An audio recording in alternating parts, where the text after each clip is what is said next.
three R's have dominated this year's Davos. What are these three R's?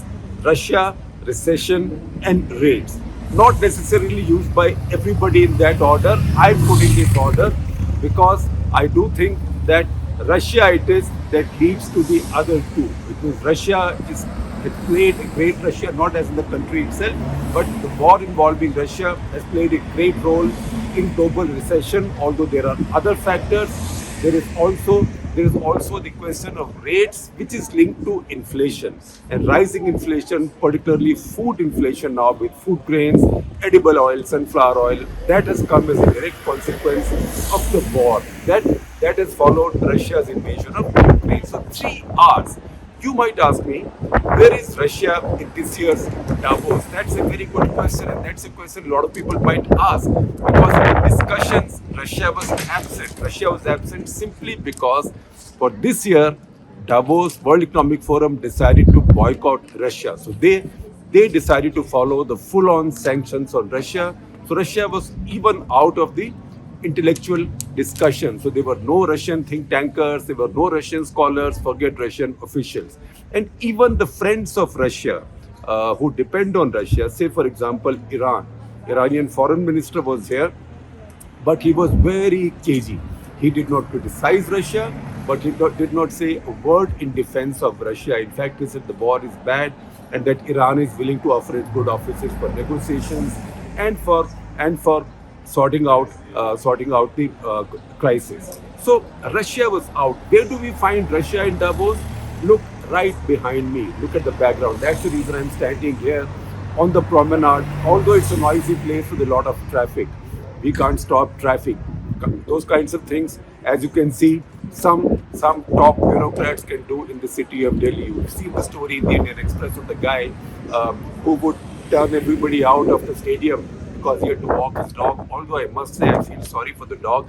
It's cruel on the dog because if the dog is walking on a synthetic track, how does it do the doggy things like sniffing, like scratching, and where are the bushes for it to pee in? But that besides, this is the promenade. I'll come back to the subject. So Russia Crime House. Right behind me is something called Russia Crime House.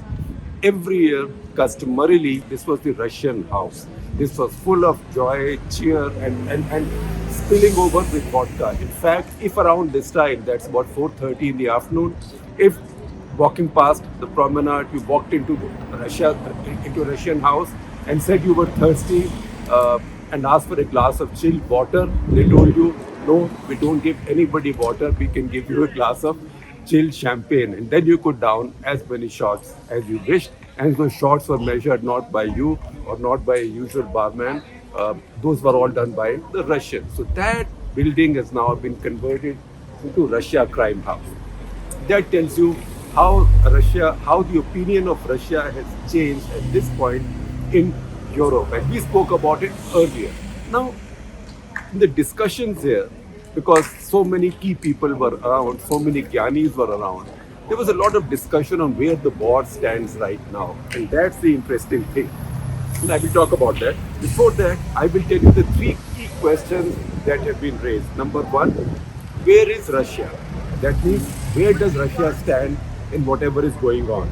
Number two, where will Russia be after the war? Good question, because one day the war will end. One side may win or the other, or there might be some kind of a compromise with both sides declare victory. Whatever happens, one day the war will end. All wars end finally. Where will Russia be when the war ends? Number three, what is the future of Putin? Now that of course will depend on the answer to the second question. How does this war end? Can Putin declare some kind of face-saving victory and say, oh, this is all I want you to achieve, I didn't want a regime change in Kiev, although his government said clearly that they wanted to denazify, etc., etc. But will he then just say that just because he's captured the Azov regiment in Mariupol, he's denazified? He could have said this already. So we don't know. So the three questions: where is Russia? Where will Russia be after the war? And what is the future of Putin? Now, if you look at the war itself, you can see that the war has entered the second phase. The first phase was a defeat for Russia. Because the first phase looked like Russia was going straight for Kiev. They had all these tanks and convoys lined up, then they got shot up, and then they made a very damaging retreat. Damaging also because in retreat they were ambushed constantly and they lost a lot of equipment. In fact, at this point, the count on Oryx Oscent site with pictures and videos is that Russia has crossed losses of 700 tanks already.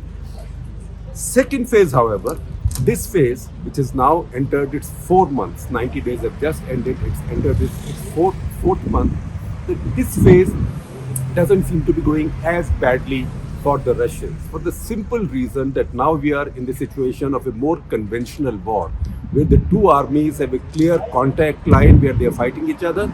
There is a defensive line that Ukraine is defending and the Russians are attacking. So this is more like a conventional war situation. And there the Russians bring to bear their numbers, their ability to take casualties and bash on regardless. So in many places, particularly in an area called Popasna, and you will see it on the map, it's quite critical because if the Russians break through there, one, they cut off a critical railway and highway, and second, they get behind the Ukrainian forces in a large salient of Donbass. And once any force is encircled, that becomes problematic for the defenders. So Russians have made some progress, grinding progress, but some progress, and everybody suffers fatigue. Ukrainians are suffering fatigue. So again, there is a wider admission here that Ukrainians at this point are falling back. Number two, the next point, in spite of this, in spite of the fact that Russians might be making some progress now, there's a general view that Ukrainians will not give in, that they will fight on however long it takes. So this will not be some kind of a spectacular capitulation at one point of the kind we saw from Ghani's army in Afghanistan. If not in the beginning, Putin might have thought that maybe 3 months later at some point this will happen, but doesn't look like that's the understanding here, or predominantly the understanding here. But you also know that those who are discussing it and debating it here are on one side. They are against Russia and they are with Ukraine. So there might be a bit of wishful thinking there, but that is the general sense. The next point is new voices have now begun to emerge. So what is Putin calculating? Putin is calculating that at some point the West will get tired. Europe will get tired. America will also get tired, particularly with the midterm elections coming in and Biden's not doing very well. So Putin thinks that if he can bide his time and keep on making grinding progress meanwhile, then ultimately he will tire the West out. What is the West thinking? The West is thinking that Putin is taking losses, although by the way in the second phase of the war his losses have come down. His daily casualties have come down, his daily tank losses have also come down because it's more of a conventional even war where numbers matter a lot more than they did when he was facing a kind of urban guerrilla warfare. Now, Western world thinks at some point he will tire out, or some point his friends or his people will get tired of him, thinking that he is doing too much damage to Ukraine, and they will pull the plug on him. So both sides are fighting for time. But from the West, other voices have already begun to emerge. So Russia, it's tough for voices to emerge.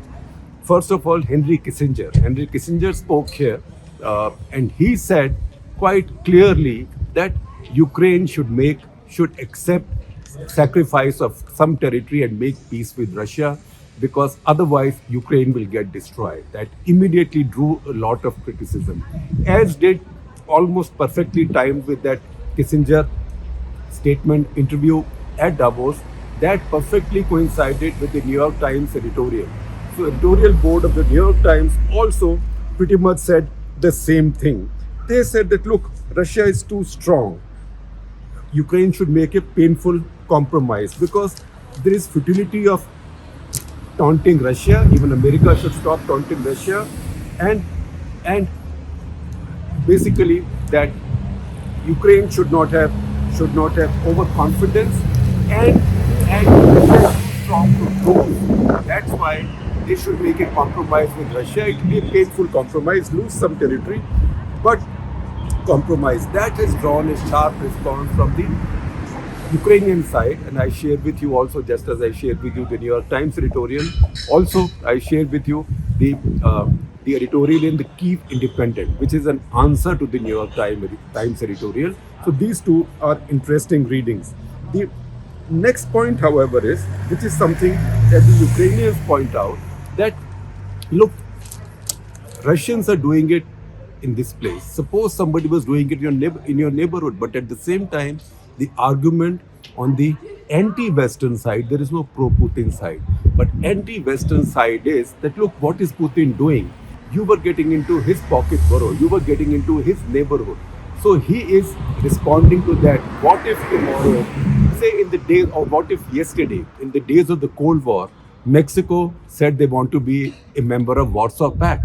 What would the Americans have done at that point? But then again, in international relations, might is right. Jiski lathi uski bhais, and some of that is happening right now. Now there is plenty other reading. So there is an article. There is this article in Foreign Affairs which I am sharing with you, and this is an article written by Anders Aslund. He's a Swedish expert and a senior fellow at Stockholm Free World Forum. In this article, he says that Putin's defeat is inevitable, and the world should then be prepared to deal with a defeated, unstable Russia for some time. And of course, he is hoping grandly at the end of the article that with Putin's departure, maybe a more democratic government will come in, and maybe at that point, Russia's economy can pick up and be reconstructed. Maybe this is also his recommendation that with a new Marshall Plan to rebuild Russia. Now that is far away. You know, if wishes were horses, or if wishes were Patriot missiles or Javelin missiles, then those things would look inevitable. But right now, there is no inevitability to any of that. There is also a comparison with Russia's past defeats. 1905, Russo-Japanese War. That is the war that the Tsar Nicholas launched because he wanted a Pacific pole. And that war went on for quite some time. And he lost that war comprehensively. That was a big national humiliation. That led to the revolution and end of the Tsarist Empire. And later in 1939-40 was also Stalin's, again, unwise and disastrous invasion of Finland, which failed. So this author thinks that that is also the predominant view in this place among analysts. Again, there's a lot of wishful thinking behind it, that ultimately Putin will end up like Tsar Nicholas 1905 or Stalin in 1939-40. Again, if that happens, what will happen to Putin, right? That was our third question. What is the future of Putin? So this article says, and again that's a view, that Putin's personal security is very strong. So possibility of a coup or somebody doing something to him is very, very low. He takes care of that. But the fact is that at some point, other people in power around him. Today looks like he's the only one. But Russia also has a National Security Council. National Security Council equivalent called Russian Security Committee. In fact, even more than National Security Council, this would be the equivalent of India's Cabinet Committee on Security. Now that is supposed to meet once a week, but that hasn't met now for a long time. In the past 2 years, it has met only once, and that was 21st of February. So maybe I was wrong in saying it hasn't met for a long time. For a long time, it hasn't met once a week. So in 2 years, it had only one meeting. That was Feb 21. That meeting was held so Putin could take his security committee's clearance for launching war on Ukraine. And we saw this on TV, and that's where he ticked off his intelligence chief. That was a big show. So once again, there is a lot of debate on whether that committee will come back to life and somehow people will get together and get Putin out. But if that doesn't happen, then Putin's fate would depend entirely on how this war ends. Nobody knows this better than Putin. That's why his forces are going to grind on now and keep an eye on this part of the map of Ukraine, because that is where big operations right now is. Russian forces are coming in on the two sides and they're trying to slam the trap shut behind the Ukrainians in this enclave of Donbass.